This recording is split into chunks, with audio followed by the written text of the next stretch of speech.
It is said that to plant a garden is to believe in the future. And in these uncertain times, that seems like a mindful practice. We're in the first half of the year 2020, and the whole world is collectively going through an experience none of us have ever had. This is a global pandemic. The garden, more than ever, serves as a sanctuary of sorts, a place where you can do nothing wrong, touch and smell and taste whatever you choose.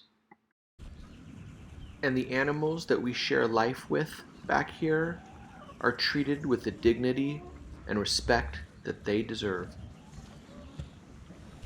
The point of origin for this virus has been pinpointed to a market where animals were treated with unspeakable cruelty.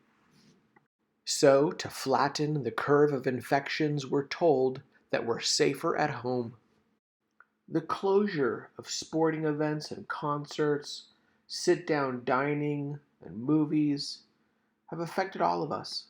And although there's an overlay of fear and uncertainty for both our health and economic security, there's also an underlying hope.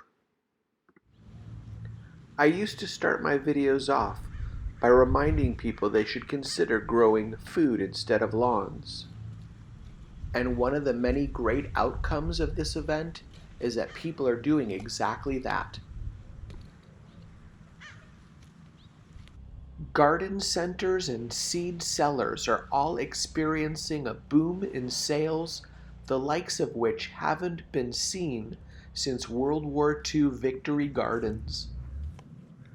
Caring for a piece of land is acknowledging you'll care for Mother Earth. Our fingers in the soil inoculate us with the enzymes, bacteria, and fungi of life. In the fast-paced life before this great pause, it was common for people to eat in a rush, in their cars, gobbling down their food without even taking a moment to appreciate it or taste it.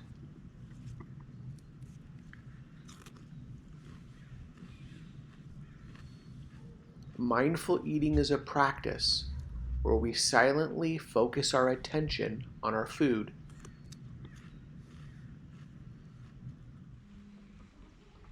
By bringing our attention to what we're eating, we can appreciate the flavors, the textures, recognize when we're hungry and when we're satisfied. By practicing mindful eating, we can further appreciate all that goes into food, including sunlight, rain or water, the nutrients of the soil, and the efforts of the gardener or farmer. Ultimately, we realize that the entire universe exists in every bite we eat.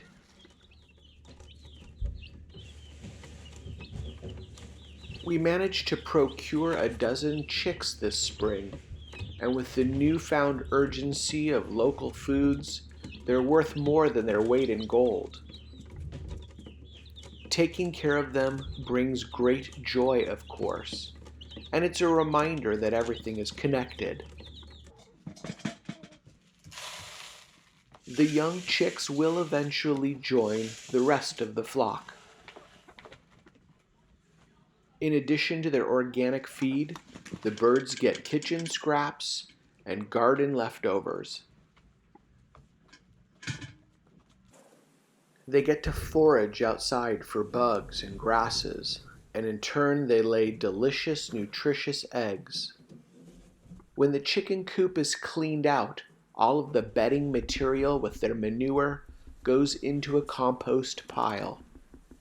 The finished compost goes back into the garden, and of course, this process closes a loop.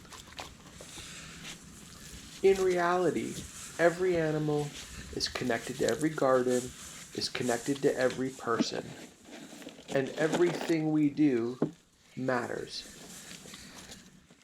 What may feel like chaos to us is really nature's way of reassembling a new order. So don't let this unique moment slip by without planting seeds for your own brighter future.